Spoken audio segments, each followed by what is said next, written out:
it's Cathy Cress again, and I am here with my YouTube channel, Geriatric Care 1, and we are doing a whole playlist on writing a geriatric assessment. This is the second one. And so now we're going to talk about what's the purpose of a geriatric assessment.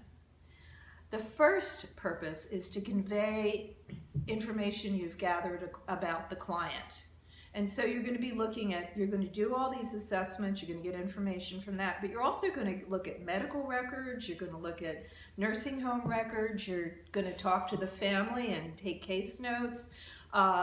You're going to gather information from a lot of different other sources besides your assessments. And you're going to be doing a functional assessment, a psychosocial assessment, probably a depression assessment, and a home safety assessment. That's a lot of talking. But you're gathering information to convey you gather the information and you're going to convey it about the client.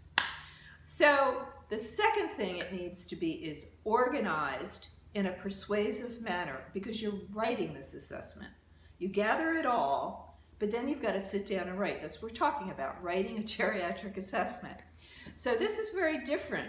It has to be organized, because most of the time when you write a geriatric assessment, it goes to court in a conservatorship or a guardianship, and you have to be on top of it. So it needs to be organized. You have to take all your information and organize them very, very well in a written geriatric assessment, because you're going to present recommendations to the court, to the judge, and they want you to be very organized, just like an attorney. Okay, so you're going to create a care plan that is very organized. You're going to create a written geriatric assessment that goes in different formats. You're going to start out with a history.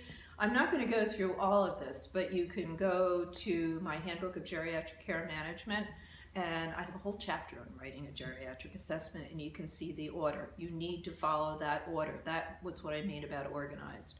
And the third reason, the third purpose of a written assessment is to present your recommendations. So it's got to be, you've got to do all the research, come up with the problems, present them in an organized manner, and then you need to recommendations, solutions. That's a care plan. Remember, problem, solution.